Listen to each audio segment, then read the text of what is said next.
Everybody. We're happy to have you all here for our second biannual statewide provider meeting. Today we are taking a little different approach, and we have Carrie Williams, the state lead for the TCM TAC, who is going to be co-facilitating with me, sorry, not to me. We have, as I think everyone knows, that TCMs and service providers really need to work closely together and have the same understanding.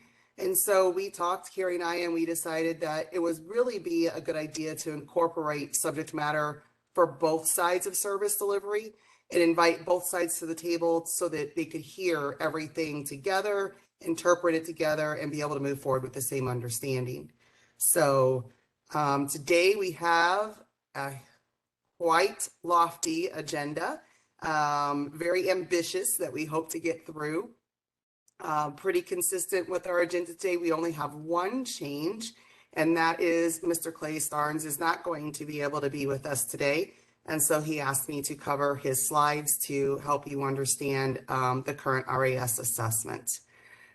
So I will be forwarding the slides for the speakers, so hopefully I can stay on top. But presenters, if you happen to notice I'm lagging, just prod me a little bit.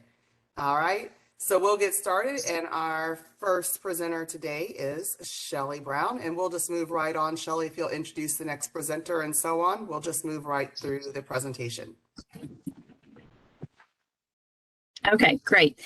Thanks, Wanda. I was asked today to visit a little bit in regards to some highlights about environmental accessibility and adaption. And so we're going to talk about the function of the UDAT team with specifics to the EAA service. So to begin with, UDAT stands for Universal Design and Assistive Technology. And so within the definition of universal design, we looked at the environment is designed to be accessed and understood by all who are utilizing it. So the purpose of our EAA service, or what we most frequently know as home mod, is to promote universal design by providing modifications to homes or vehicles in terms of accessibility. So one function of the UDAT team is to provide technical assistance, and then the newly developed consultation phase that we have for EAA requests. So we work directly with our collaboration of Missouri Housing to provide a comprehensive review. They have incredible expertise that they're able to provide in this area as well. And then we really want to be able to give you the best information we can to be sure that there's a success in that service delivery. So we have currently designed that any EA request that's over $5,000 will be reviewed by this consultation team. And as of December 1st, we've had 36 consultations and we've had over 90 exchanges of technical assistance. So we recognize that there is a lot of information sharing. We know that there's a need for some additional information. And so we, of course, will gladly take any request for that, even if it doesn't meet the threshold of the $5,000. We also work directly with EAA providers rather than the local regional offices as it's been set up in the past. And so we're doing this to develop provider compliance, the day-to-day technical assistance such as billing, payments, everything and anything in between, and just as we would with any other vendor service coordinator duties.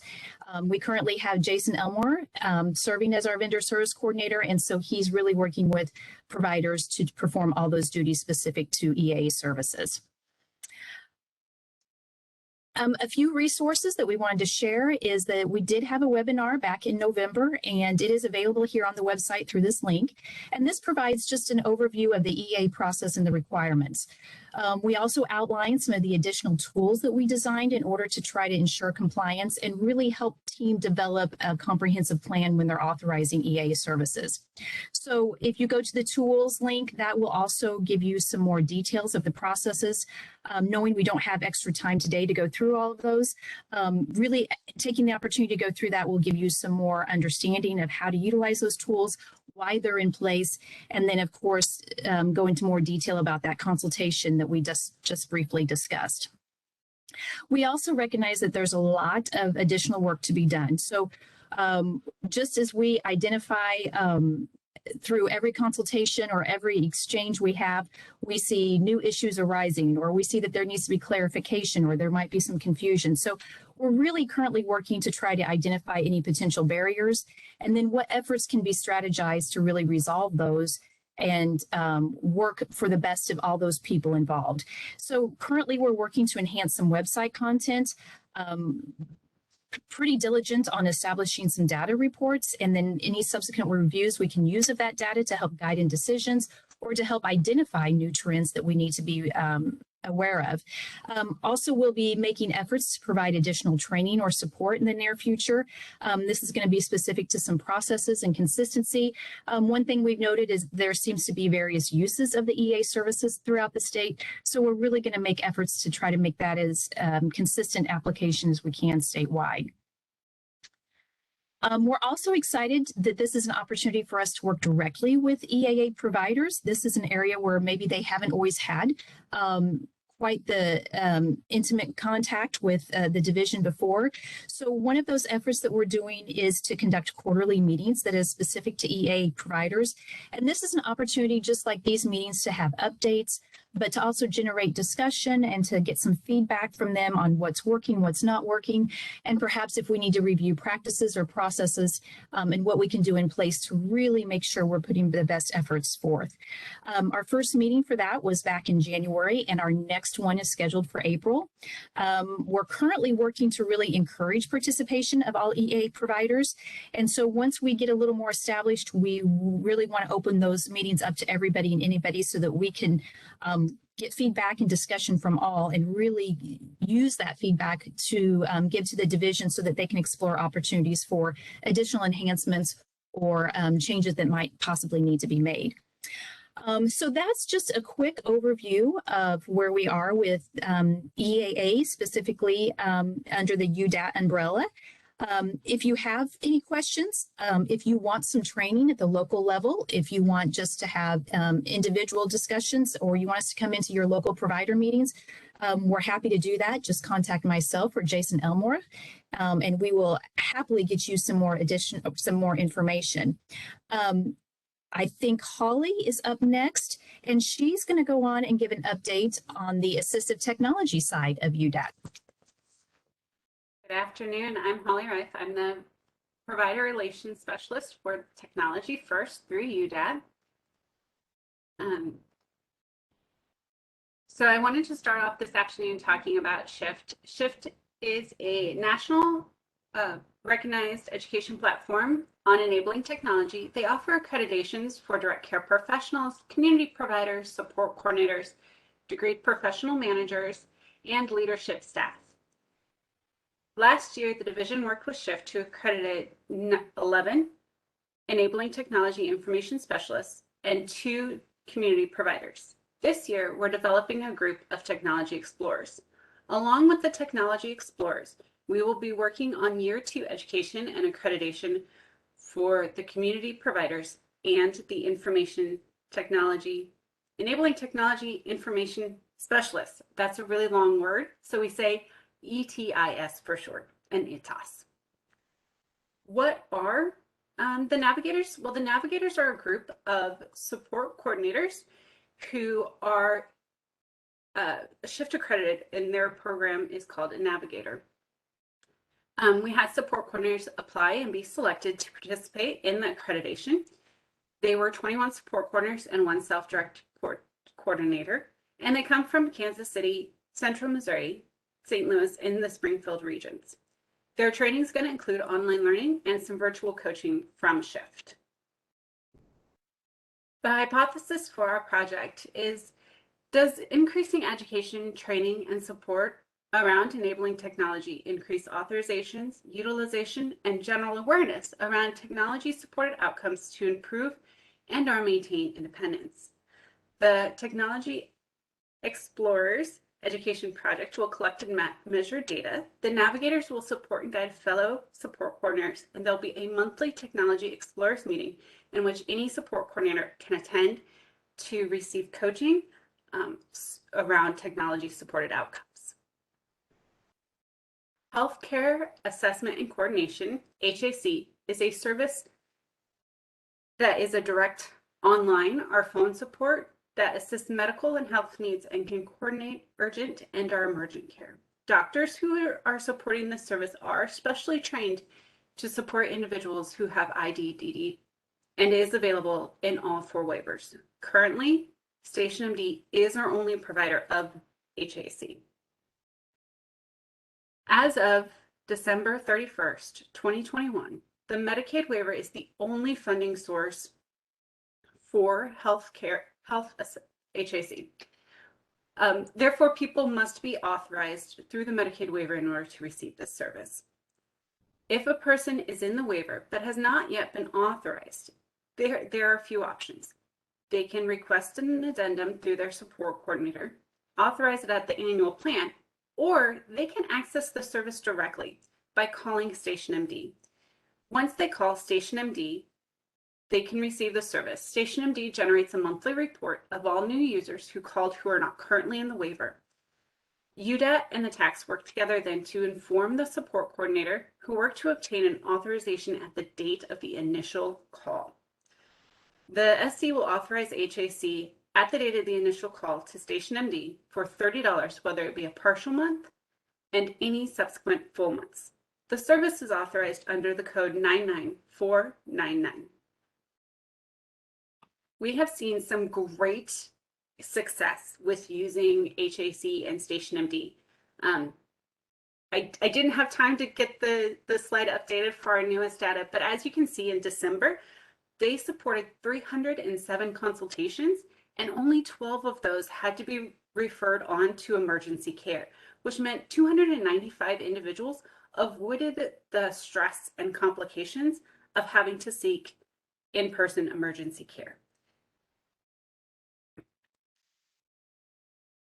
We will be hosting, the UDAT team will be hosting Lunch and Learns beginning March 8th through February 14th. All Lunch and Learns are the second Tuesday of each month from noon to 12:30. And we will be alternating each month between focusing on assistive technology and then focusing on universal design. So just to get us started, a few of the upcoming ones are the basics of assistive technology, the basics of universal design, and the difference between EAA, SME, and AT. So please be sure to be on the lookout for those email announcements every month so you can join us. Of course, if you ever have suggestions or topics, or you need anything from UDAT, you can always reach out to us at our email address, technologyfirst and universaldesign@dmh.mo.gov. The last thing I would like to talk with you guys about today is our Technology Summit, which was February 3rd, 17th, and 24th. And I'm very, very proud of the turnout and how it went. But if you had a chance and couldn't make it or missed one, all those sessions will be up on the Technology Summit event page on our Technology First page on the DMHDD website. And if you're attending Power Up on April 4th or 5th, come see Shelly and I. We'll be there to talk about Technology First and Universal Design. Shelly Summers, I believe you're up next.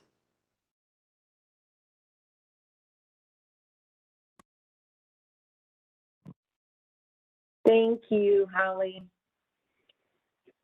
So today I'm going to talk about EVV, electronic visit verification. And let's see here. Basically, the CURES Act was a requirement that all states were going to implement EVV for all Medicaid-funded personal care services, both agency and self-directed, that are provided through the Department of Social Services, Department of Mental Health, and the Department of Health and Senior Services, meaning all providers must be able to demonstrate active efforts to fully implement EVV as outlined in the CURES Act. The EVV aggregator solution went live November 2021, and aggregation of EVV records began. All of the DD providers have registered their EVV vendor and completed the training. However, there are a few that have not, and it is very critical to follow the activities required in the slide. I want to make sure it's noted that outreach is being provided to those who haven't registered their vendors, and there's support available. This slide is from the MoHealthNet website and has the three steps that need to be taken to get into compliance. And one is just providers need to register EVV vendor. 2, providers need to complete the online training, and their EVV vendor passes the testing, and then logging on and making sure the system is working correctly for them. And the activities for the service providers must successfully interface with the aggregator.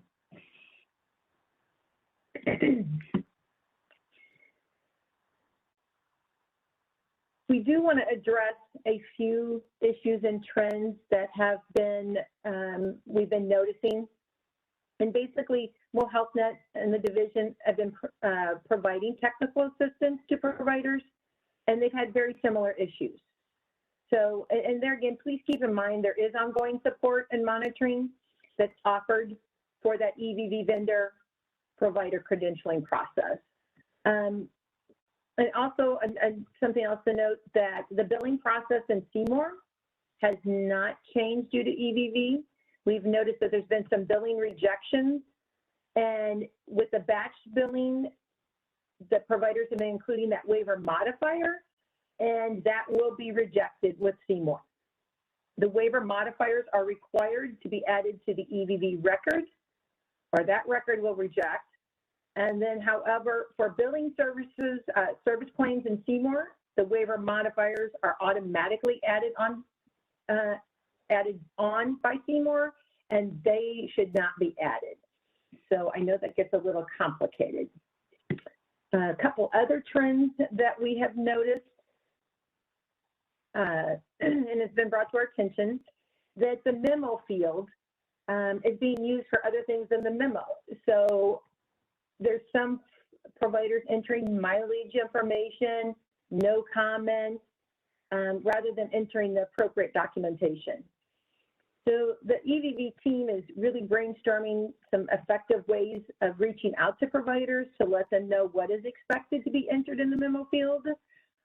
And ultimately, it is the providers are the ones who can be cited by MAC for not having the correct information in that field. Another note, we are exploring options regarding the documentation requirements. We're working a collaborative and in partnership with MoHealthNet and MMAC to see if there's some things we can do to make that process a little easier.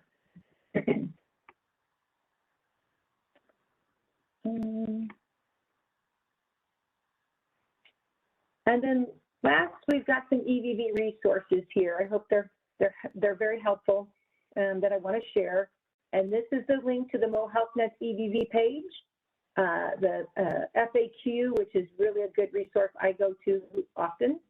And then the Ask EVV at dss.mo.gov. You can send any questions to that email address, and then if it can be forwarded on to, if it's DD related, it'll be forwarded on to us. Sand Data, which is the owner of the aggregator, building the aggregator for Missouri. So if there are questions, that's a great resource to email any concerns, questions, or issues. And then, of course, we got the State Code of Regulations, the CSR, which is explains more about the EVV vendor requirements. So that's all I have. Thank you. All right, back to me. So again, Dr. Sarnes cannot be with us today, so he asked me to represent his slides. Hopefully I catch all of the points he would have liked shared. We just want to give you reminders of backgrounds, what we're doing, the timelines, and the impact of using the MOS versus the support intensity scale. So the MOS-based RUS. Interesting as we try to find an acronyms or a different way to differentiate the MOS versus the SIS. So we developed the MOS in part to, yes, replace the SIS, but there is the larger goal to replace multiple assessments. The intent is to combine the Mokabi, the Vineland, and what was the SIS, and the prioritization of need all into one assessment. That is what the MOS is. It is like the master assessment. When we can get it approved through CSR to replace those other assessments, it will become the master assessment and will eliminate the need for support coordinators to perform some, like a prioritization of need, and so on and so forth, those things that they currently do. So the MOS took about 5 years to develop, including normative studies with hundreds of general populations and individuals with IDD. Many of you are probably a part of the assessment coordinators' request to perform both the SIS and the MOS on the same person. That's how we norm things. That's in the comparison to see how close of a result do you get between two assessments. As of July 1, 2021, the MOS officially replaced the support intensity scale for rate allocation calculation purposes. And between July 1 and now, the assessment specialists have conducted over 1,800 MOSs. So we have a really good correlation of information of per individual, what was their last assessment with the support intensity scale and what was their RAS associated, how did it change, not change, according to the MOS. And we'll share some of that data with you now. If we normed it right, the outcome should be extremely similar. So that's what Clay and Neil and Elisa Arthur and Paul Conover and their team are doing now, is they are, as they find discrepancies, when a person's RAS comes out very different in a MOS than it did in an SIS, they're looking at those discrepancies and saying, okay, were those intentional? It really did go up because the MOS should have and the SIS would have as well if it were still in place. Or did we miss a component of the SIS that we should incorporate into the MOS? So their ongoing evaluation of the differences between the two is keeping us really close. You can see of the over 1,800 MOSs completed in the last 8 months, the no change with the SIS, meaning the first SIS to the second SIS, historically, 76.53% of the population experienced no change from one SIS to the next. When you evaluate the last SIS to the first MOS, 75.53% experienced no change. It's a 1% difference. So they've really done a great job on norming. There's never going to be an exact, equivalent. You wouldn't be developing a new assessment if you wanted to exactly duplicate the previous one. And so for the increases, you'll see the same thing. The SIS to SIS analysis was 13.02% increased. The SIS to MOS actually is just a tiny bit higher with a 13.39 increase. The decreases, SIS to SIS was a 10.45% decrease, and the SIS to MOS was an 11.17 increase. So in other words, if you look at the numbers, they're relatively equal, but if you want to get down to the itty bitty little percentages, there were more changes in the SIS to the MOS than there were SIS to SIS, and more of those changes were increases. So overall, the higher percentage of, the no change was so nominal, and then we had quite a few of those be increases. And the ones that were decreased, generally, when they went to evaluate them, there was a reason that it decreased, either from the person's abilities had improved, had changed, or perhaps the information represented on the SIS was not as accurate as it could have been when it was performed 3 or 6 years prior to that. So the RAS, or rate allocation score, derived from the initial MOS administration does not lower the provider's rate. Right now, we're still in the norming process. We're still comparing. We're still making sure things are lining out the way anticipated. So although there was that small percentage on the previous slide of RASs that decreased, that did not impact providers' rates. The RAS derived from the second MOS administration may lower the provider rates if it remains the same as the first, or if it goes even lower than the first month. At that point, we'll be determining, whether that should be decreased. By then we should have good norms. We should have a good assessment for consistency, and we should be able to make that decision. The overall goal, though, is to neither increase or decrease the cost to providers, but to make the assessment itself more reliable and the results more equitable across individuals and across providers.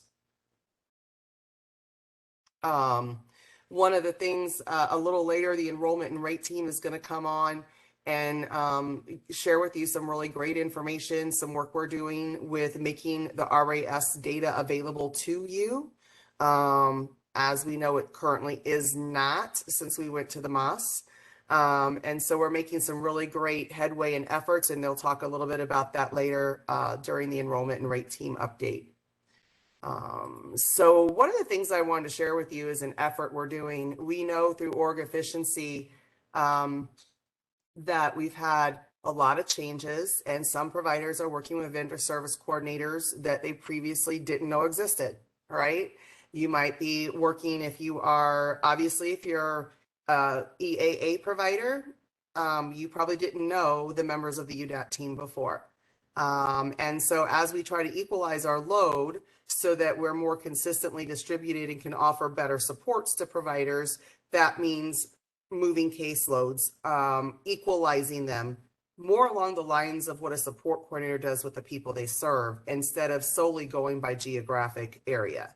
There were considerations in that, but all that's to say, you might be wondering, hey, I got that letter 6 months ago telling me who my vendor service coordinator was, but I don't know what I did with my letter. What do I do? How do I find them? Or a support coordinator might be saying, I need to call somebody about this provider. Who do I call?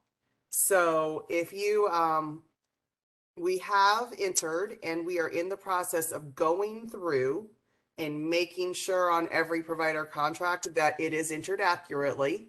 So I'm really not the vendor service coordinator for the Raleigh Regional Office, but I use that as an example instead of a specific provider.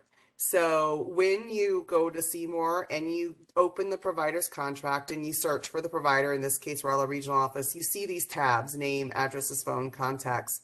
You're probably pretty familiar with the tab called contracts, because that's where you could go to find out who the director of the agency is, who their assistant director is, their program manager. There's a lot of different titles that providers enter and represent their staff in Seymour. So this is a location that all providers have access to, all state staff have access to, and all TCMs have access to. So when you want to know who the vendor service coordinator is for a provider, you look up the provider in Seymour, go to the contacts tab and look for provider relations vendor service coordinator. And right now for Raleigh, that's listed as me. So if you click on view, you'll get an expanded that will give you their phone number. Some people included their physical addresses. The state's email addresses are all consistent, but we entered our email address the same. And if you look in the comment section, you should also see the provider relations vendor service coordinator's supervisory information, so that if you have a need and you are unable to reach your vendor service coordinator, you have the information you need to reach out to their supervisor to get resolution for your issues, or if you have any concerns or with your vendor service coordinator, or if you would like to provide some positive feedback about your interaction, you have access to their current supervisor to reach out and provide that information. Some other ways we're trying to identify staff and help you all be able to find information a little better. So some other ways you could find information, not just about PR, but all of our functions, we're slowly working through them. We're also working on some other directory methodologies so that you can quickly identify which positions, which functions work in which area. So in addition to Seymour, if you are on our website and you click on the information for service providers, there is this blue link that says Provider Relations Vendor Service Coordination Team. And not only does that, let's see if it works, it does not. So not only does that give you the vendor service coordinator and their supervisor, it breaks down for the whole state. Who's working in St. Louis? Well, there's 2 teams that work in the St. Louis area. And it shows you who those vendor service coordinators are. It shows you who their supervisors are, because there's 2. It shows you who their supervisor is as well, which would be myself and the regional director. And then, so it gives you a little bit of that, you know, global picture of what the teams look like and who you can contact if you cannot get hold of each level.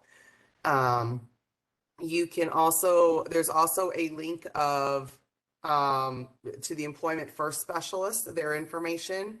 There's also a roster for the quality program RNs on our website. There's also a tiered supports contact list for our website, so you can see how those teams are distributed and what they look like. And then, of course, you can look on at the directory for the regional offices by county on our website as well. We're continually working to make that system better, to make communication easier so you can have easier access for outreach and hopefully more responsiveness. And so, like I said, we are working on a different directory, but if you look at this information and you have ideas or feedback, you can direct that feedback to Tessa Isaacson or myself, and we will get the feedback into the hands necessary of, you know, how we could do a better job of hosting for your consumption, how to get hold of the right people at the right time. So another subject I wanted to cover today is our residential RN codes. I know that there has recently been a lot of confusion around those codes, and justifiably so. We've been through a lot of changes in the last few years, not to discount the changes in the last 8 months. So it's been a little crazy. But it is really, really important that people understand and use the correct RN codes associated with the correct services. So we wanted to take just a few minutes to visit with everybody. So a lot of the confusion came about in July of 2021 when we standardized the residential or ISL and group home codes associated with the RN. And that's when we found out just how many authorizations were made to the wrong code. Historically, back before we revised the ISL system, so historically, the all RN was authorized under the PAMS code of T1002. When we revamped the ISL budget system and we pulled the ISL RN off, it was authorized to that. Then we realized we needed a way to identify if this person receiving RN was also in ISL services. We needed it to package the codes, right? So that's why the codes belong to ISL or belong to the group home service, because they're packaged. It's a way to identify that these services are all provided by this provider. They're packaged. Therefore, you know, you can't choose an ISL provider and a different RN provider and a different ISL transportation provider. Those are all one entity. So the correct codes do matter.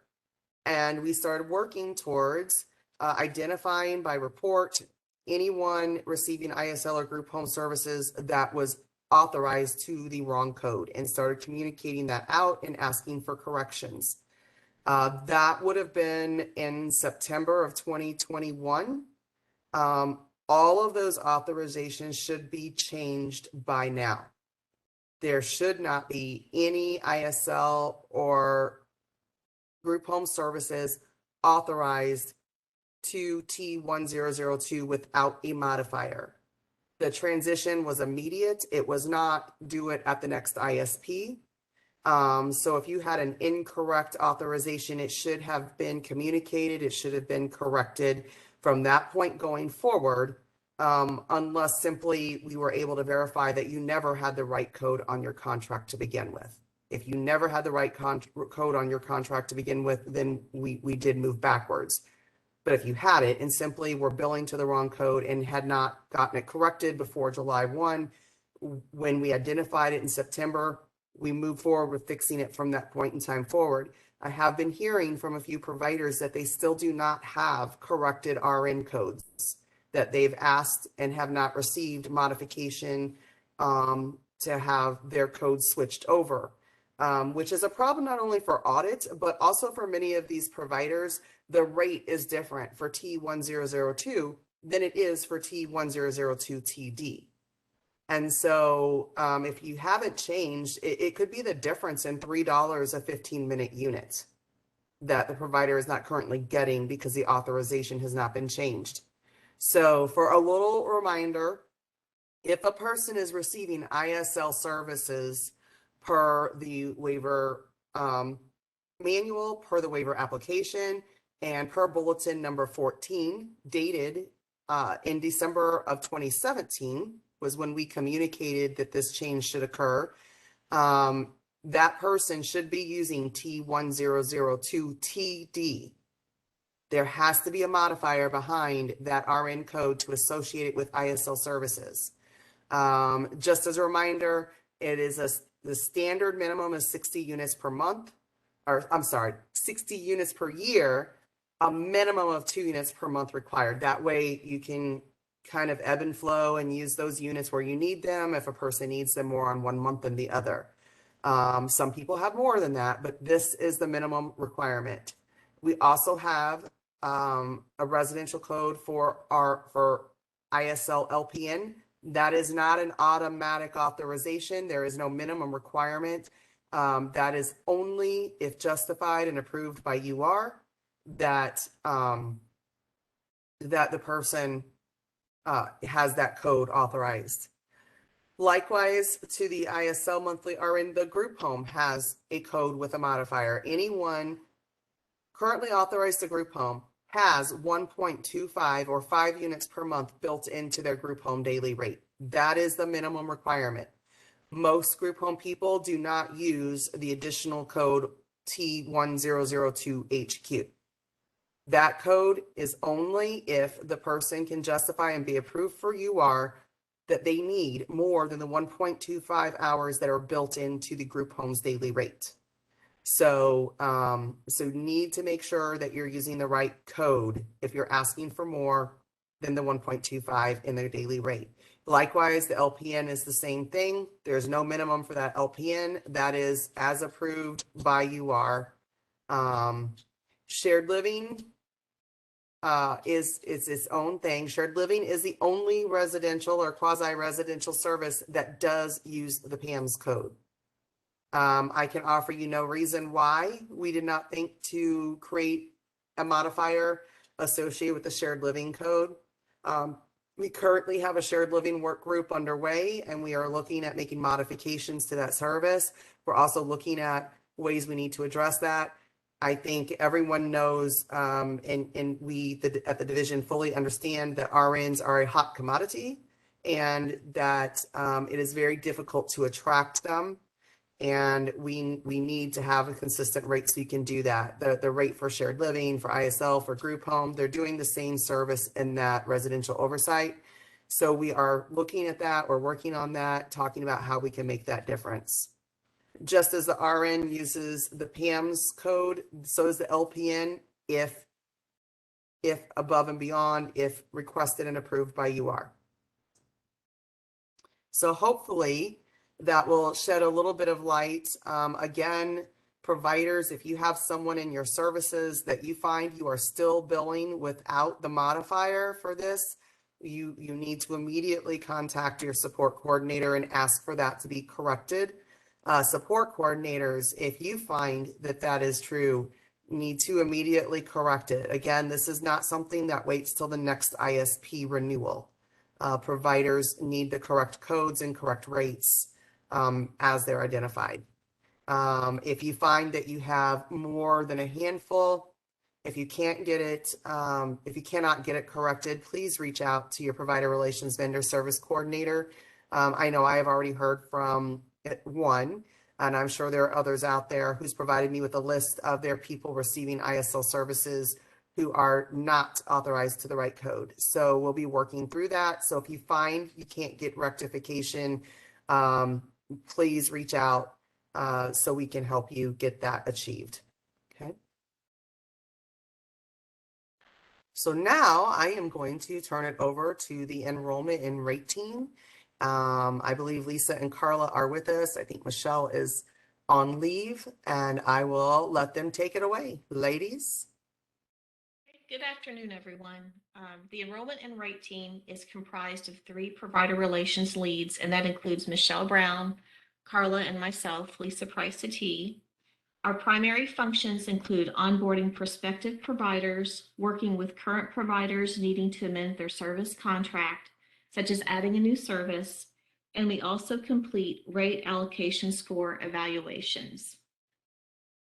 Since the enrollment and rate team was created in July of 2021, we have reviewed approximately 48 prospective provider applications.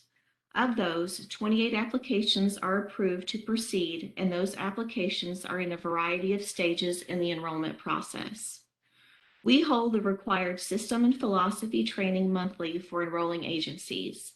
And if you have new agency leadership that you feel could benefit from this overview, please contact your vendor services coordinator or a member of the enrollment and rate team, and we can make sure you are invited to the next session. When your organization is making agency changes, such as an ownership change, banking, or amending your contract, you need to continue to begin the process with your assigned vendor services coordinator. Your VSC will submit a request to the enrollment and rate team when the action cannot be completed at the local level. When a provider requests to add a new service, the enrollment and rate team ensures provider systems are set up to support the new service prior to making the contract change. In order to ensure systems, we may ask agencies to submit updated policies and procedures, job descriptions, or evidence of HCBS compliance. Last August, the enrollment and rate team began completing all rate evaluations associated with initial and renewed rate allocation scores. As of February 2022, we have completed approximately 1,900 evaluations. There are still some provider agencies without a RAS contact listed in CMOR. When a contact is not listed, the information is being sent to the provider contact in the email initiated by the assessment team. If you wish to have a designee included in the RAS evaluation communication, or if you would like to identify an area or region contact from your current list, please notify your vendor services coordinator, and the CMOR will be updated.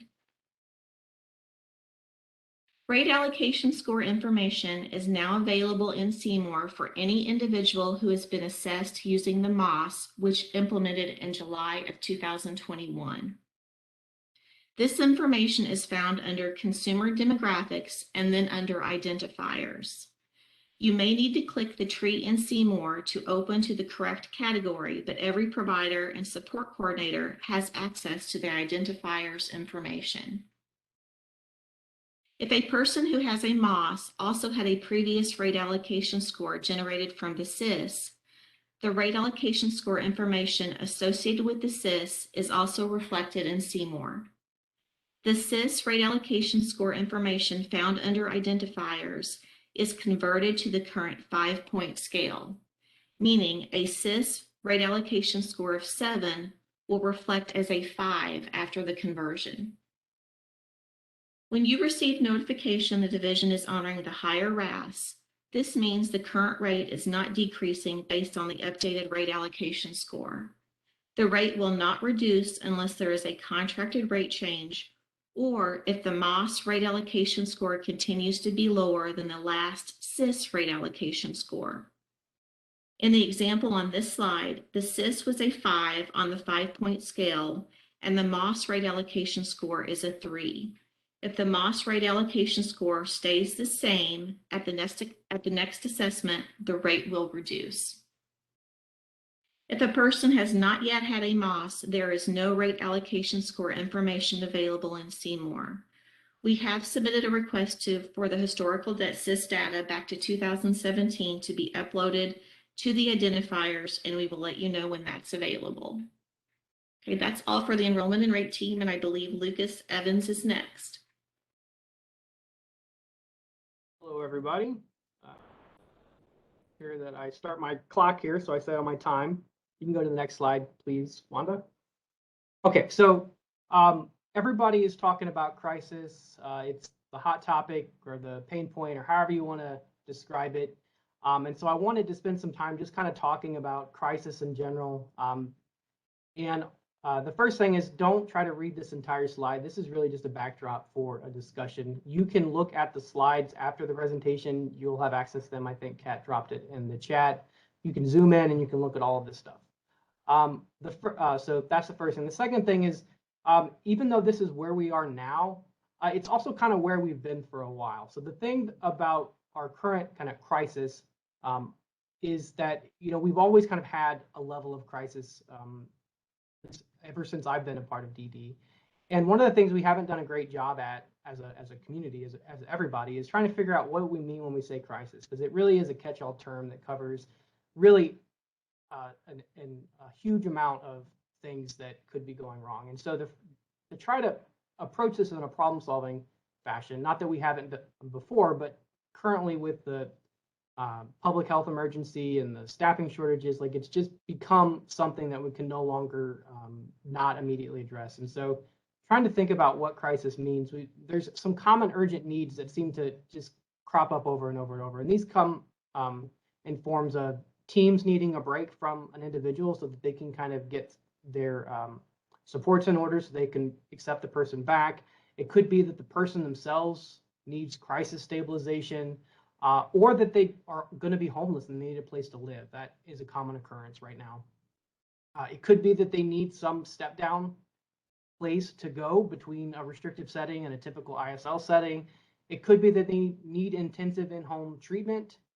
It could be that they need intensive residential treatment, so they need to go somewhere to another facility to get some treatment for a period of time and then come back to a typical home setting. It could mean that they need intensive inpatient treatment, so in a place that looks like a hospital. And unfortunately, there's also some folks that fall into the bucket of currently right now just don't seem to be able to be safely supported in an HCBS setting. So those are all the kind of common needs. We have some existing supports, but the main focus really for today's conversation, and I'm going to try to keep it brief, is that we've got a lot of gaps. So we need, and by we, I mean all of us, people in our system need access to planned and specialized behavioral respite. So we need planned breaks for the individual, for providers. We need as needed or emergent breaks when those things come up. We need access to psychiatric consultation from psychiatrists for medication management. We need access to brief stabilization services. We need access to in-home treatment. We have some of this stuff, but we don't have enough. We need step-down support. We need more intensive residential treatment. We need inpatient treatment. And we need a solution for what do we do with the folks that right now can't safely be supported in HCBS settings. Not that they can never be, but right now they can't. And so next slide, please. So, you know, we have been and we are doing some stuff to try to address this. You can already read the yellow box, so you can kind of see where this is going. But we have engaged in lots of efforts across a few different domains. So the first one is trying to figure out, like, what is the best practice? What should we be doing? And how do we train people up, providers, practitioners, the individual themselves, to be able to do what they need to do, at least initially? And then how do we keep that going? So once we figure out what the best practice is, like, how do we get providers or services or practitioners to keep doing what they need to do? And then what are all the policy and the service, our system design things that have to happen to make this all work? So one of the things that comes up is, you know, supporting harder folks is more expensive. So how do we create service lines that account for that? How do we create new services that meet like step down requirements or intensive treatment settings? And then how do we collaborate with our sister division, Division of Behavioral Health? And so they already have a lot of capacity and programs related to behavioral health crises. And so how do we link up with them so that for our individuals who have behavioral health crises, can get the support that is already available on the DBH side. And so we're working closely on what that collaboration looks like, specifically when it comes to crisis response. So some of you may be aware of the existing crisis hotline that the Department of Mental Health operates through the Access Crisis Initiative. But there's also going to be a 988 number. It's a national number that's coming out where anybody can call 988 and get help with a behavioral health crisis. We want to make sure that those folks on the end of that line know how to successfully de-escalate or assess a situation that involves somebody with IDD. And we want to make sure that if there's a mobile crisis response necessary, again, this is a DBH program, that those crisis responders know how to successfully intervene and prevent somebody with IDD from going to jail or to the hospital. And then we also need better standards internally within DD on how we communicate crisis. And as you see, the big yellow boxes, it's not enough. So what are the key takeaways from the like blazing fast thing that I just went through? So next slide. Ooh, I'm going to hit my time. We have a large gap between what we have and what we need. It's not like we don't have some solutions already in place, but in most situations, we don't have enough of whatever it is we need. We have ABA providers. We have some intensive residential services, but we just don't have enough. So we've got a gap. The other thing that's really important is I know it's kind of convenient or it's timely to point to COVID as a reason why we have this crisis. But the fact is these issues have been here for a very long time. COVID made them more potent or made them more painful, but the ability to hire and retain staff has existed. It's just worse now. The needs of individuals for crisis stabilization and step down and intensive treatment have been with us for forever.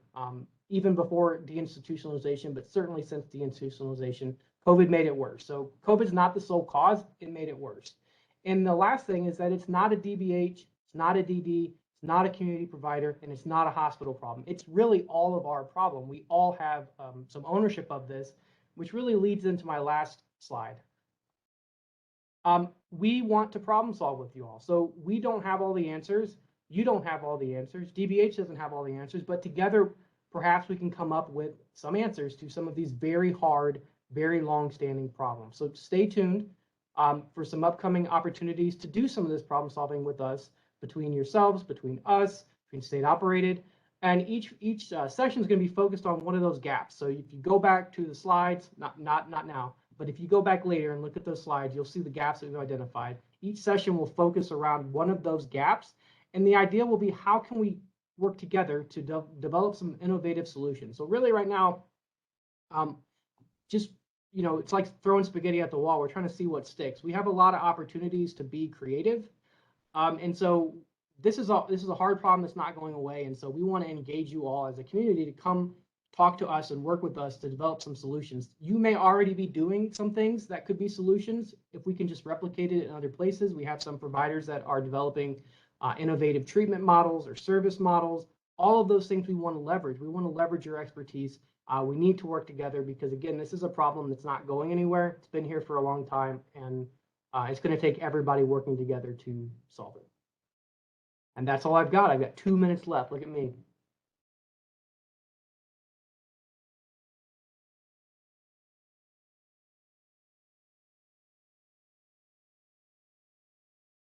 Good afternoon, everyone. I'm Kim Stock with the Division of Developmental Disabilities, and I wanted to provide some updates today regarding the Missouri Health Risk Screening Tool, or HRST. Next slide, please.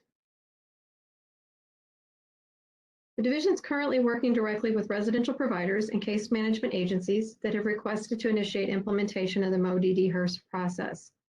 Right now, we're in the phase where we're encouraging provider participation.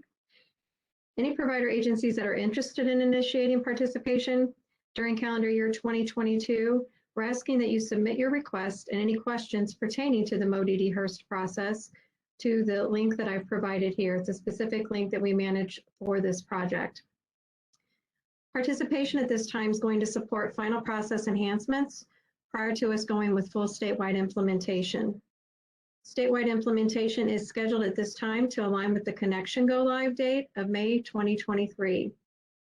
And I did provide the email blast in relation to the connection information, which Toy is going to speak to in just a moment. The targeted timeline to have all DMH-DD waiver participants receiving their initial first screen is going to align with the connection project end date of May 2024. And again, any additional information that you're interested in relation to this HERST project can be obtained by going to the direct mail link, or I'm sorry, the direct web link that's provided here. We have a designated web page within the division website for HERST. And with that, I'm going to turn it over to Toy.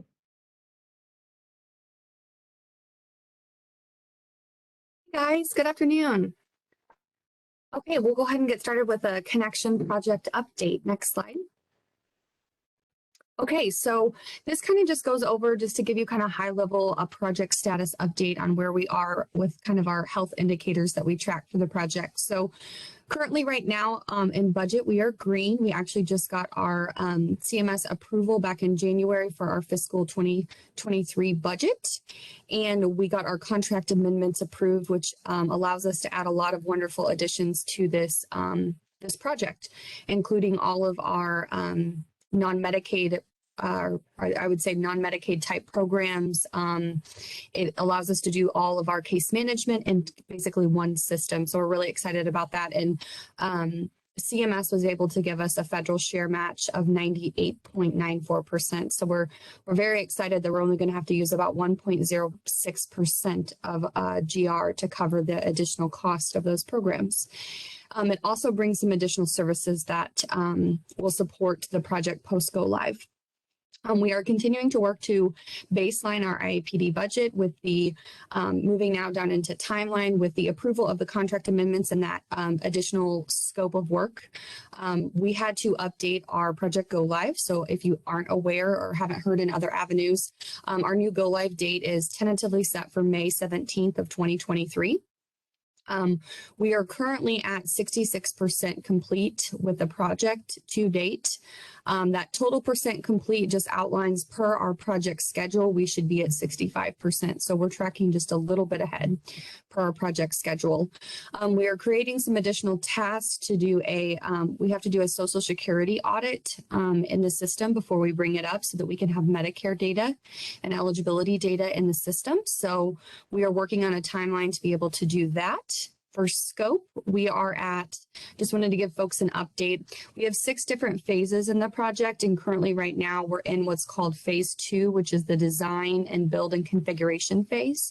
And we're about 77% complete with that. Our goal is to hopefully wrap up requirement gathering by the end of April this year, and then complete our build and configuration phase by the end of August this year. And that is inclusive of all of that additional work that we've added in. For gathering those requirements and configuring that part of the build. So we've had kickoff meetings to gather to start gathering the requirements on the additional programs, which include autism, case management only, information support. We're doing some work around children's division support in the system. Trying to think if I'm sure I'm missing a couple of brain injury waiver. So some other things there. So we're in the trenches collecting requirements on that. As far as resources, unfortunately, I think every industry right now is kind of subject to difficulty retaining. Our vendor, who is FEI Systems, is having a hard time keeping qualified BAs on the project. So we did have a couple resignations. So we are working on replacements. Good news is that we did get an additional subcontractor. FEI has an additional subcontractor that is bringing us 2 new folks to the team. We recently also inquired a new report writer from FEI to join the team. So we've geared up work on reports. So that's very exciting. So we're just trying to balance the great resignation and trying to balance and keep all the resources we need to stay on time and do what we need to do in this project. We are working on an offshore request. FEI has submitted an offshore request to do some of their offshore work around development and quality control. We're waiting for a decision on that. And that's honestly to either stay online with the project and keep it on time, or even maybe pull in the time frame a little bit. So we'll keep you posted on what we have there, but resources we are tracking very tightly. Next slide. So this, again, I talked about the milestones. So again, the way the RFP and just the way we track the entire project is based upon these project phases. So our startup and planning is complete. Like I said, we're in that quote unquote design and build configuration phase. But as you can see, we're also doing work in other phases because we're taking more of an agile approach to the project. So we're trying to work and test and kind of overlap and do things as we can and keep the project rolling and cohesive. So the only area that you'll see on this slide that is in a yellow is that testing area. So we're trying to get up to speed on the testing plan with rebaselining and adding some different requirements in on testing through those contract amendments. We've had to revise the entire testing plan because there will now be over the summer, we'll be working on doing late summer, a true production live billing and claims test with a subset of providers. So that's a lot more extensive work and a lot more planning has to come into that test plan to add that in. So that's why we're a little bit behind there. Otherwise, like I said, we are a little ahead of schedule on the configuration part, and we're hoping to wrap up those requirements and do another walkthrough. We're tentatively planning to do another walkthrough where we'll invite all stakeholders to come basically see the configurations of connection at the beginning of April. So we look forward to sharing more on that. Next slide. So again, this is just kind of project area accomplishments. These functional requirement documents are where we're capturing the requirements for the system and how it basically tells FEI to configure our system. We're getting really, really close, like I said, to being done with that. So we have 31 of the 37 done. We're actively working on the ISP. We're on version 1.1 of that ISP one. We're finishing up several areas in the billing and claims. So it's very exciting. And one of the next areas that we're heavily working on to finish is reports. So a lot of interactive work on reports right now. There's lots of interfaces and migrations in this project. So interfaces, we have 10 different ones. As Kim mentioned earlier, one of those is working with Hearst and inelectability to connect connection with Hearst and that the plan that you guys do through there. And then we also are going to be doing an interface with Acumen for the SDS side. We have several others where we're connecting with Seymour and MIS for billing and claims. So we're actively working and engaging and creating all of those. And then we're actively working on right now, currently 7 of 11 migrations that we have to do for this project. As far as scope, since I created these slides, I am happy to announce that we have signed all but one of our change requests with FEI. So that means that everything that we signed through those contract amendments, we have now detailed out within scope and out of scope, and we know how to project and go forward. Next slide. Provider engagement ideas. I think I would really love to hear, I have my contact information on my next slide, but I would really love to hear about what are some successful ways or what are ways that you would like the Connection project team and just what do you want to hear about Connection or what would be helpful. So I would love for folks to send me any feedback that they have. I would greatly appreciate that because we want to reach out to you in the best format and in the best way possible. So upcoming information that I'll be excited to share in future updates is we'll be talking more about our user acceptance testing. We'll be talking about that pilot billing and claims. We'll be talking with providers about batch versus manual claims in Connection. And then for our system, we'll have single sign-on. So making sure that all of our providers and service coordinators have Active Directory, state Active Directory accounts, because that's how you will access Connection. And then we are currently in the midst of working on the training plan and strategy. So looking forward to talking more about how the training plan and how testing will go forth and proceed over the summer and the fall. Next slide. And that's all I have for today. So please reach out if you have any questions or concerns or any ideas that you would like to share with me. And don't forget to check out our Connection webpage for relevant updates. Thanks, guys. Thanks, Toy. Again, I'm putting on somebody else's mask because Donna Rodriguez had hoped to be here with us today, but she has flickering electricity, which probably would not be good for trying to present. So luckily she gave me some very detailed slide notes so I can share those with you. Donna wanted to go over some of our EMT timeline information. As many of you know, hopefully all of you know, that we have what are called Medicaid waiver assurances or CMS assurances. And these are data points that we provide to CMS to assure them that our waiver is healthy, that we're watching the performance, and that providers are performing in the way that is outlined in the waiver and expected, and that we have assured them that performances will occur. And anytime an assurance is at or below 87%, we have to come up with a plan of action and communicate and strategize for how to remediate that less than 87%. So it's a pretty big deal when one of our waiver assurances does not meet that 87 percentile.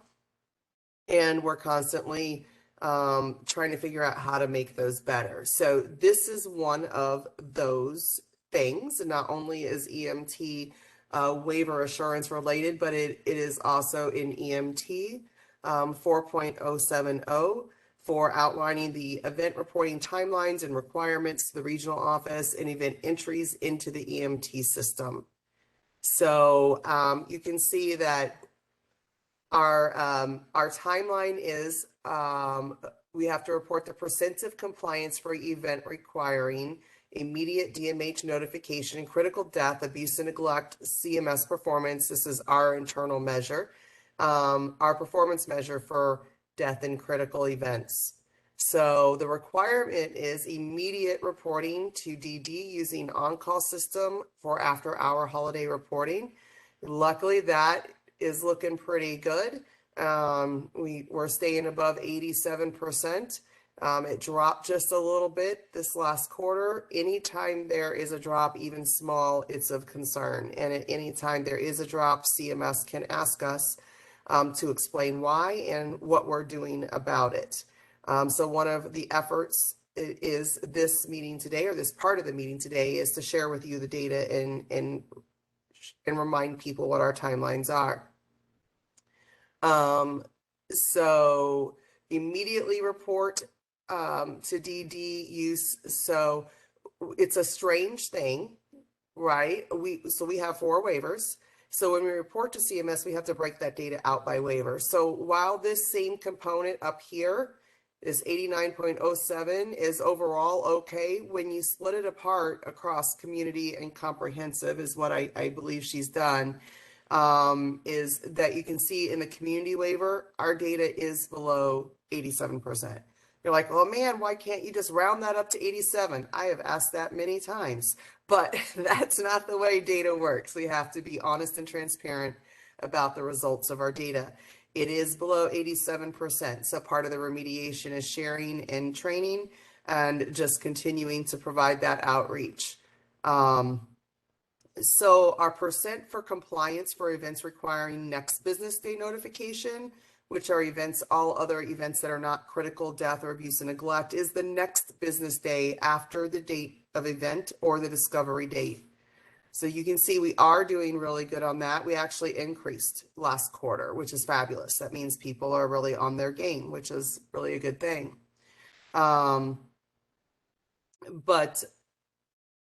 and I'm not sure, I think she forgot to label the different waiver types here is what I'm thinking, because we have the same here, and you can see it went from 84.25. So that was 84.25% across fiscal year 21 quarter 2 to fiscal year 22 quarter 1. So that's across a big span of time that we were consistently under 87%. That is a big concern because CMS can place us on a corrective action plan, and does and has, which are definitely no fun. And unfortunately, the trickle down effect of that is it becomes no fun for you guys either, right? Because you are the ground staff, the field staff who performs these measures. We're simply tracking and compiling and reporting to CMS what your performance is. But they will come back to us and put the division on a corrective action plan if they see a consistent threshold below 87%. And then we have to ramp up and figure out what we're going to do to impact that. Are there target providers that are causing the percentage to go below 87%? If so, those target providers will probably wind up with some sort of corrective action plan themselves. It's something we have to take very seriously, and that we're sharing with you all so that you can understand that as well. As you can see, we came up a little bit this last quarter, but it's still not 87%.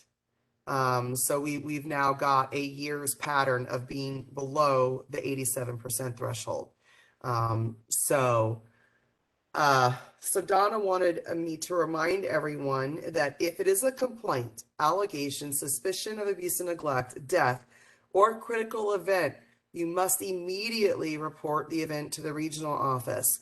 The after-hour on-call system, the holiday reporting. I know that often sounds a little odd because that also involves TCM entities who are considered, regional office, but so a little odd there, and I'm sure someone will ask a question about that we'll have to clarify.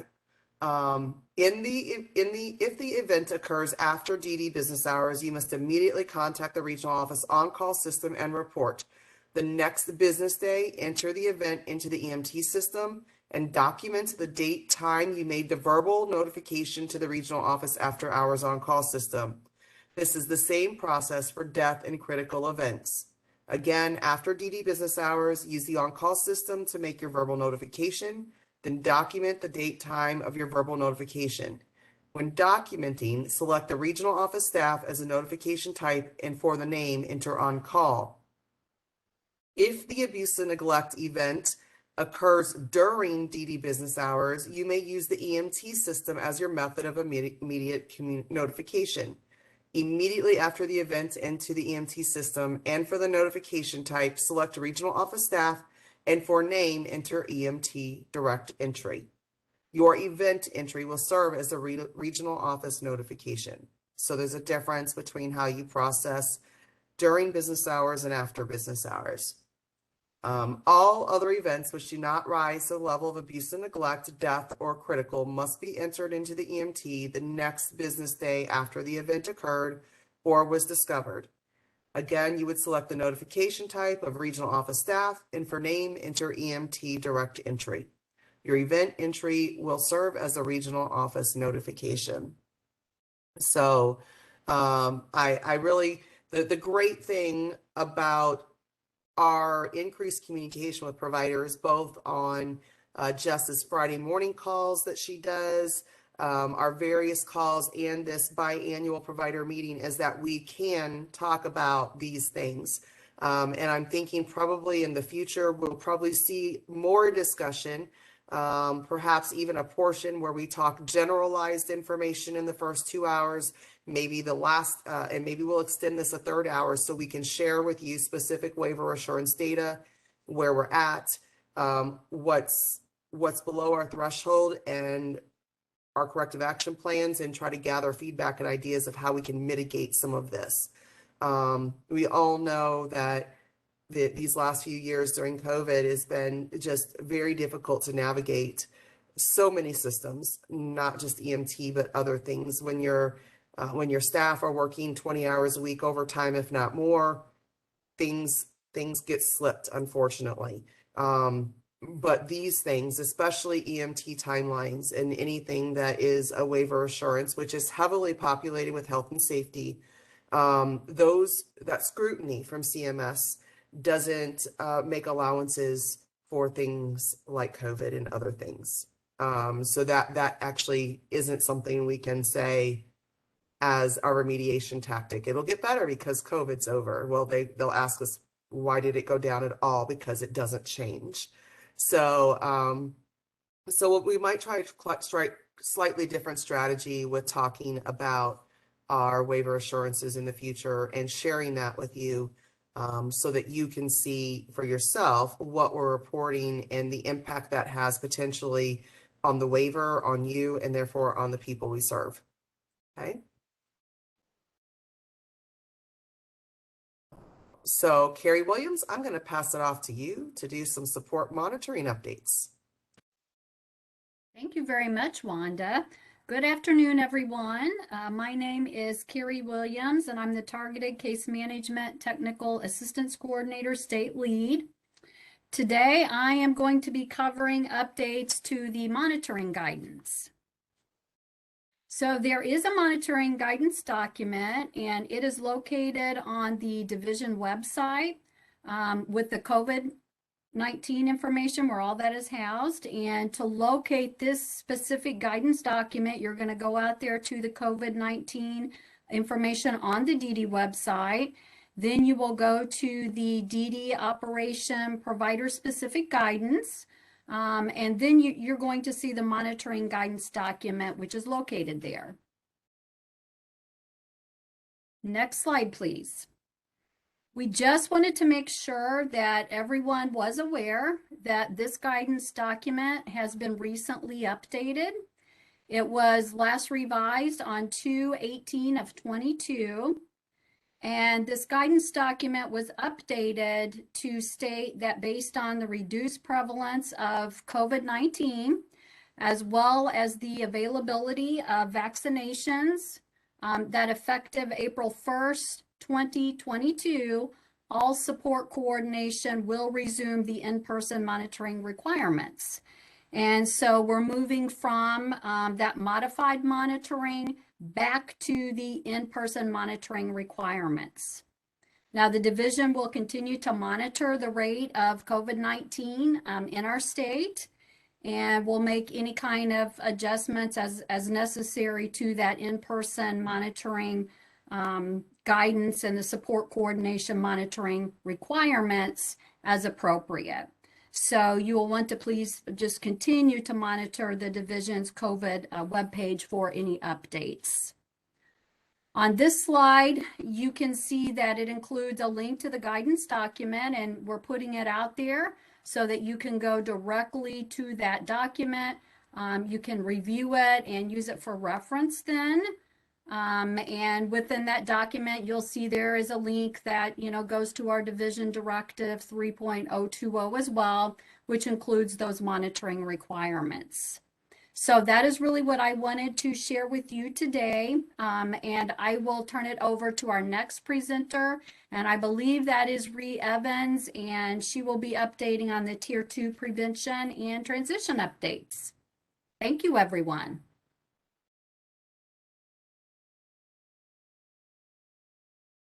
Everybody, I'm Marie Evans. I'm the Director of Risk Prevention for the department.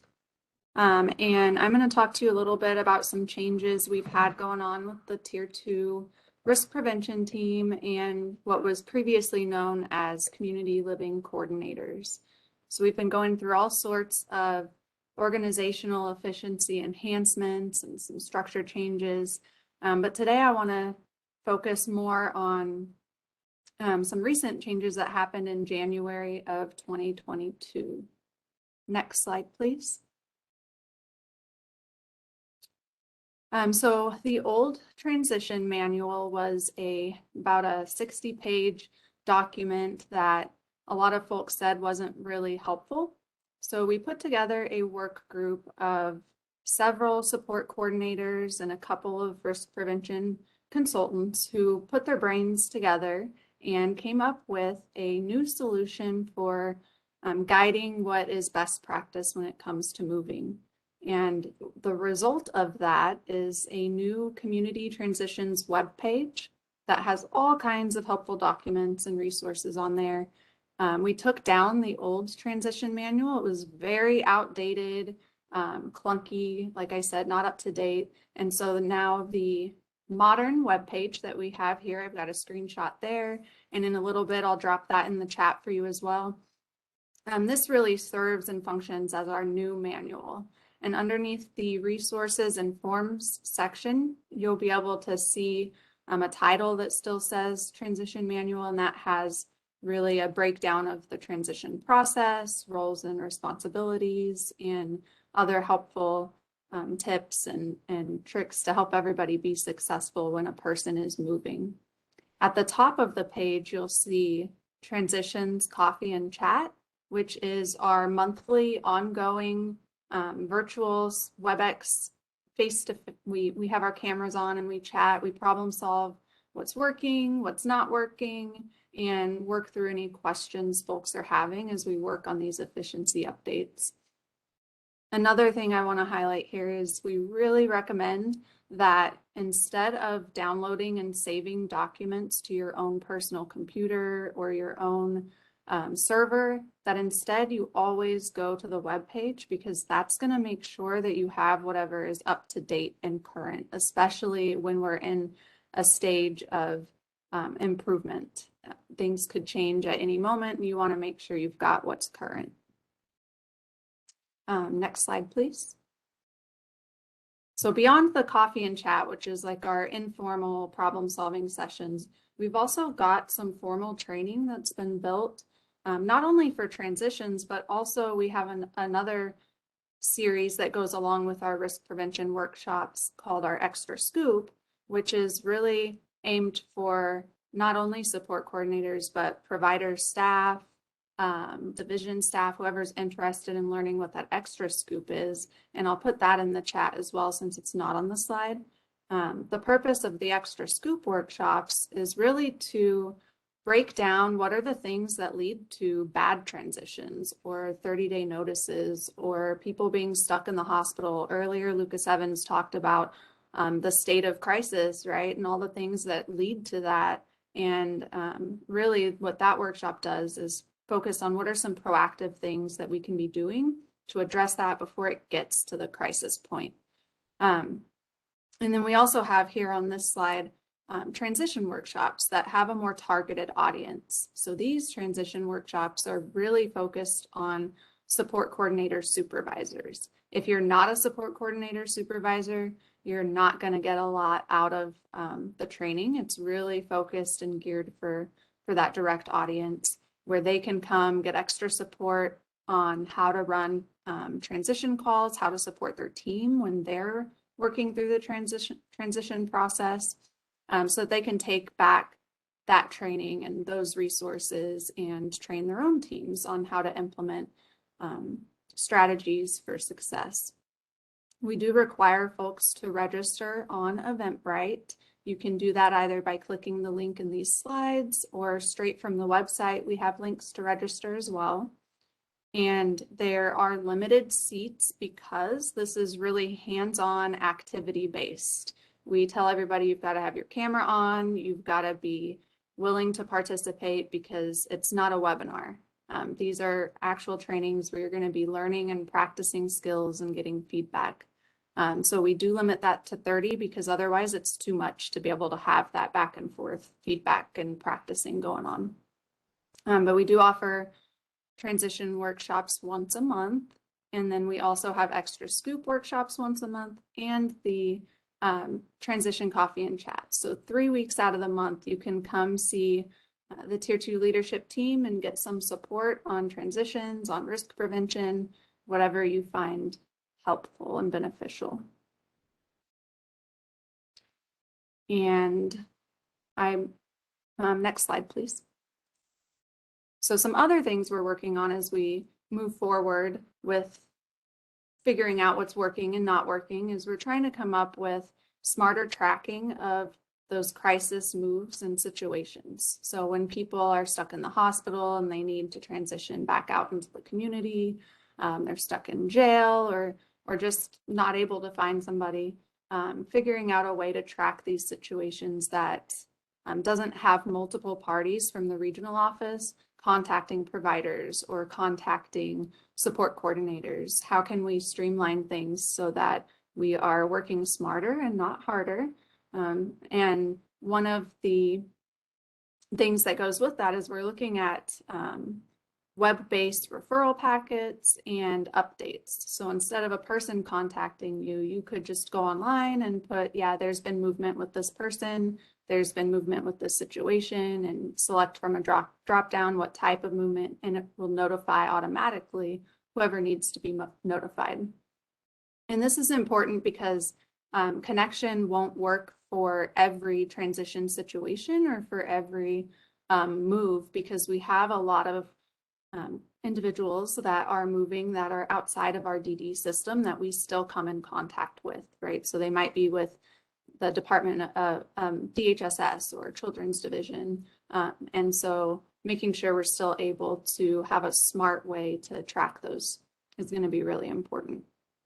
We're also working on packaging our tier 2 risk prevention interventions for residential providers to be able to just go into Relias, download this information and this intervention to be able to work side by side with individuals on learning skills that are going to be essential to help them interact in a way that will increase their quality of life. Things like social emotional skill building is going to be really essential and I think helpful for folks to get ahead of, again, that buzzword we all keep talking about today, crisis. And then also for our own internal team, as we shift from the old community living coordination to risk prevention consulting, getting some training and resources and things for our own internal teams so that they are confident and best able to support teams as we work on preventing risk. Next slide, please. So if you guys have questions, feel free to send those to tier2@dmh.mo.gov with the subject line webinar question or provider meeting question, something to indicate that it's a question we need to respond to. And then we'll review, and again, like Wanda mentioned at the beginning, we'll follow up with a fact document and post it on the previous webinar page. And I think next up is Angie Brenner with a budget update. That is true. It is Angie. And but Angie is on another call that she should be ending in 3 minutes, and our presenters have gone by much quicker than we had anticipated. It seems we're all on target thinking, you know, we got to get her, we got a big agenda, we got to move so that we go faster than intended. But I do have a question, actually a couple questions for our audience that I would like to know your pulse. Would you be open to extending this meeting, 30 minutes to an hour for those who want to stay and hear about the CMS waiver assurances to get updates? Or is that just something you're always like, meh, or do it a different meeting or something? If you guys could enter your response in the chat box, kind of helps us design maybe our next go round.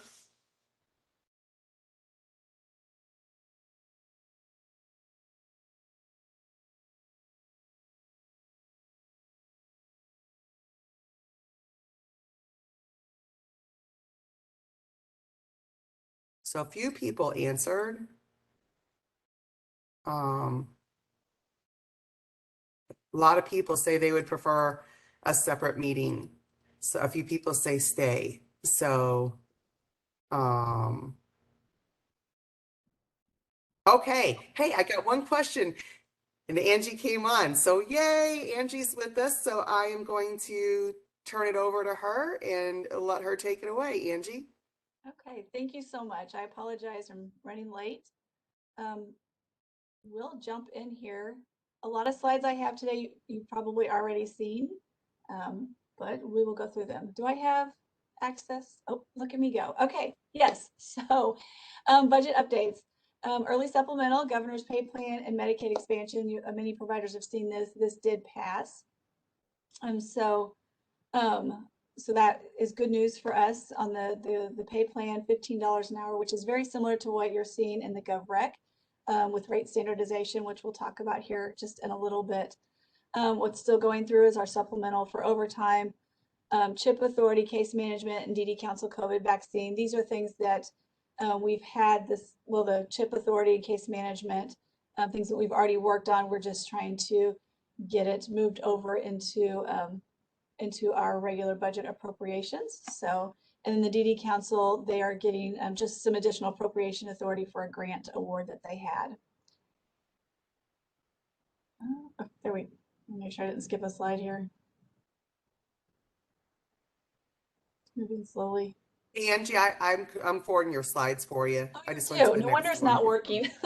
Yeah, if you sorry. just want to tell me next, I'll forward it for you so you don't have to move the ball. So sorry, Wanda. Okay. So for part of the governor's recommendations, What you'll see in there is 166 million to continue providing the standardized rates. That is really our ISL group home, our rate standardization that was in effect this year, but it was using enhanced federal match rate. So what we're asking for is to move that over to general revenue.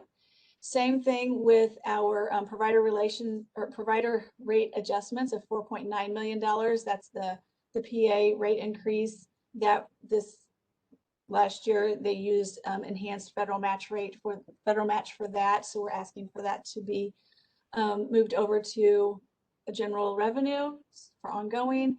And then 4.5 million is for the telehealth physician service. This is what Station MD was doing that has now been moved to the waiver application as an official waiver service. And so previously it was using CARES funding. And so now we're asking for it to be moved over with the general revenue with the rest of our waiver services. Okay, next slide. What you'll also see in the governor's recommendations is 127 million for our utilization. So for this is 1,313 additional slots for in-home and 402 additional slots for residential. And this is the first time we've been able to have included a cost to continue. So that's something that we've talked about in the past. We've been able to kind of manage it in-house, but as our population continues to age, needs increase, there is additional funding that has been needed to help support those that have been in the waiver to increase the appropriations and funding to provide those additional services as we age in place. So next slide. Okay, so here we've got $411 million for the standardization and this brings kind of all of we did a rate study with Mercer. This establishes that base market wage of $15 an hour for our direct support professionals. So out of that $411, $375 million is specifically for the rate standardization. It's all of our services, again, at the $15 baseline starting DSP wage. And then we have 36.5 million that is attributable to value-based payments. And so we can kind of dig into that here a little bit. We're hearing a lot about the value-based payments. So if you want to go to the next slide. When we talk about, this is a slide that Jess has worked on and presents a lot, and it really helps us kind of figure out that big broad picture. So here we call this our hexagon flower. And what you see on the left side is really where we're at today. And then the second hexagon flower is the future state of what will look like if all of these VBP payments, value-based payments, pass. So again, green on here means that it's implemented. Orange means that it's in progress. Red means not implemented yet. So as you can see on the current hexagon flower, we have two areas that we're already doing. So that's our acuity-based payments and then value-based payments planning and research. So we have several providers that have joined us for our LEAP grant. We have lots of providers that are our stakeholder engagement with that. And so we've received technical assistance with CMS and then Office National Coordinator of Health IT to really dig in and explore value-based planning, payments, and then that planning and research. And so we've been doing that for several years. So that's kind of why we're in the green stage with that. So you can see in this first flower too that the red baseline wages for stable workforce. This is an effort that we're currently working on. A lot of our rates are historically negotiated rates. They were implemented in the early 90s and it just had COLAs applied to them over the years. So again, the governor's recommendation includes rate increases to get those to that $15 an hour. Standardized rates is in orange. Again, like I said, we've had historically the negotiated rates, but we have been in the process through our corrective action plan with CMS to move towards standardized rates with our residential services. So again, we have that kind of in progress. And then the last two petals are in orange. That's for data outcomes and performance, as well as IT infrastructures. And those are the areas that we've been researching, learning, and developing since our first technical with technical assistance with CMS in 2018. So then with the governor recommendations, then on the slide next, or I'm sorry, the flower next to it, you'll see many of those petals turn to green. So that will get us closer to that middle blue section where we have that modernized value-based payment infrastructure and payment system. So we are excited about everything that we've been working on, and then just what's been incorporated in the governor's recommendations. So I'll dig a little bit deeper into the budget recommendations when we talk about value-based payment. So Wanda, if you can do the next slide for me. Thank you. Okay, so in addition, there was the $411 million. Within that, we had the $36.5 million for value-based payment and enhanced federal match efforts. And so all of these components were really included in our HCBS spend plan, our Home and Community-Based Services spend plan. And that was posted last July. And if you hear Jess talk about it, it was the one that we're taking forever, CMS forever to approve it for us. So really, this is kind of aligning, the governor's recommendations are aligning with much of what was in that spend plan. So it is $36.5 million. It includes outcome-based incentives and workforce recruitment and retention. So there's $4.3 million that's for the behavior supports incentive payments. And that includes quarterly incentive payments based on implementation of evidence-based behavioral supports and that are really aimed at reducing behavior risks and costs. So that's a lot of where we talk about tiered supports. And then we do have remote support. That would be a shared savings from expanding remote services, which provides more residential clients more independence. And then there's $255,000 built in for providers utilizing EVV and just submitting that EVV data to the state's EVV aggregator. So you just get your system going and connected to the state's EVV aggregator, and you get a payment for that. And then we have $21.2 million rate increase when we talk about the provider workforce recruitment. So there is a percentage when a DSP attains one of 3 certification levels, there will be a rate increase. It's basically a 1% increase when at level 1, 100% of the provider employees are certified at level 1. There would be a 2% increase of the base rate when 50% of the DSPs meet level 2 certification, a 3% increase of the base rate when 50% meet level 3. So that is exciting. We're going to be rolling that out. $250,000 we have as an incentive payment to providers who hire a DSP apprentice with the goal of keeping, that continuous talent pipeline. There's $98,000 built in to expand current capacity of the DSP apprenticeship program. There's going to be $294,000 built in to create a DSP certification, to create the certification levels and the training modules. And then we've got $500,000 built in to really do a one-time analysis of barriers that are preventing kind of those cross-sector career paths within, the various sections of our healthcare industry. So there's quite a bit flowing through here. But all really trying to build up that workforce capacity and career path. On the next slide, we'll continue with a few more. This is still part of that $36.5 million. So this would have national core, hold on, I'm on my wrong slide here. National core indicators. This is just submitting information to filling out the NCI with the employment information. There would be a payment based on that.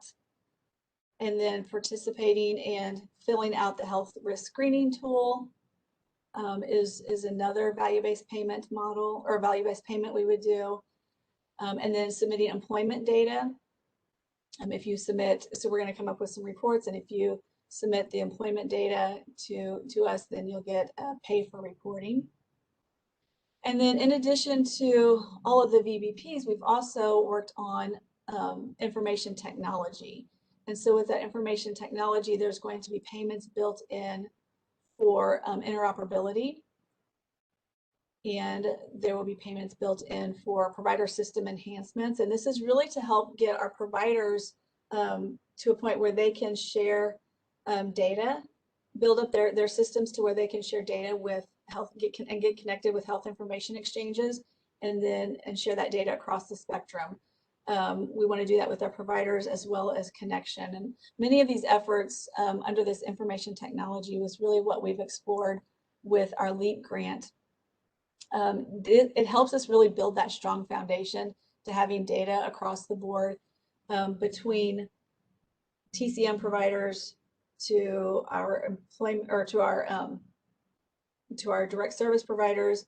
Our specific example with our LEAP grant was supported employment, and we were able to share data from the TCM to the supported employment provider to a health information exchange hub to a primary care provider and back again. So all of these components under the information technology would help that data exchange. And so that's to help support our providers to get to that level. Next slide. So in addition to the $36 million, we also have $14.6 million that would really enhance the funds to expand, strengthen, enhance our home and community-based services.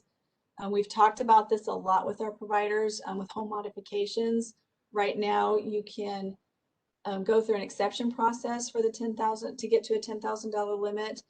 What this would allow us to do is to increase that limit to $10,000 without having to go through an exception process. Ideally, we were hoping to get more data about the real costs of what home modifications are, so we can look at permanently increasing that limitation.